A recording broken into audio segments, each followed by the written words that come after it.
বস, এখানে বস। রে কতদিন পর দেখা হলো, কেমন আছিস? আমি না এলে তো দেখাই হতো না বল। সেই স্কুল ছাড়ার পর থেকে তুই আর কোনো যোগাযোগই রাখলি না, বিয়ে করে নিলি। কথা বাদ দে, তুই কেমন আছিস বল। এতদিন পর আমার কথা মনে পড়লো বুঝি?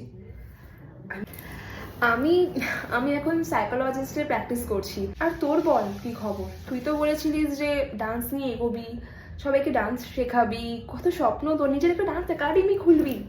কি এই ট্যালেন্টটাকে তুই এভাবে ছেড়ে দিবি? আমার ডান্স, মা বললো বিয়ে করে নিতে, ব্যাস বিয়ে করে নিলাম। মা বললো আর তুই লক্ষ্মী মেয়ের মতো বিয়েটা করে নিলি। কি করতাম বল? মা বাবার সাথে লড়াই করতাম। বাবা আমাকে সাপোর্ট করলেও মা যে, মাসি দিদা সবসময় এদের কথাই শুনে এসেছে। ছাড় না রে এসব কথা, ছাড়। যা হবার নয় সেটা নিয়ে কথা বললে বা সেটা নিয়ে ভেবেও লাভ নেই। যা হবার নয় মানে, তুই এখনো চেষ্টা করলে পারবি, তোর একটা ভালো কেরিয়ার করতে পারে। এই বয়সে আর কিসের চেষ্টা বলতো? আর এখন বাচ্চাদের সাথে আর কি নতুন করে শিখবো বলতো? সবাই আমার থেকে বাচ্চা হবে ওখানে, আর আমি এখন এই বয়সে এসে না না। এই বয়সে মানে তোর কি এমন বয়স হয়েছে যে তুই আবার নাচটা শুরু করতে পারবি না?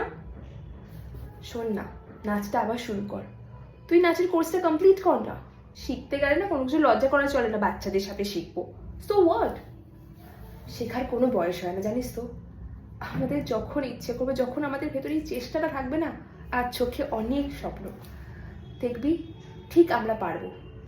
কিন্তু এখন আবার নতুন করে শুরু করা মানে তো সবকিছু, তোকে তোর স্বপ্নটা পূরণ করতেই হবে। এইবার তো নিজের স্বপ্নের জন্য লড়াইটা কর, ডান্সটাকে আবার নতুন করে শুরু কর। তুই ঠিক পারবি, শুধু তোকে চেষ্টা করতে হবে। আর নিজের জন্য নিজেকেই লড়তে হবে, নিজেকেই বলতে হবে, তোর জন্য কেউ এসে বলে দেবে না।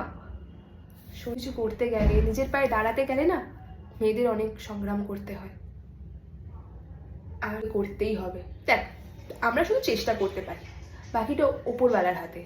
আমি তোর মতো এমন এক ট্যালেন্টেড মেয়ে, আমি চাই না নিজের ট্যালেন্টকে এইভাবে ওয়েস্ট করুক, তাই এত কথা বলারে।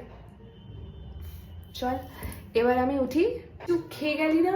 না না না না, আমি কিছু খেয়ে যেতে পারবো না, এমনি তো আমি তোর সাথে দেখা করতে এসেছি। টাটা।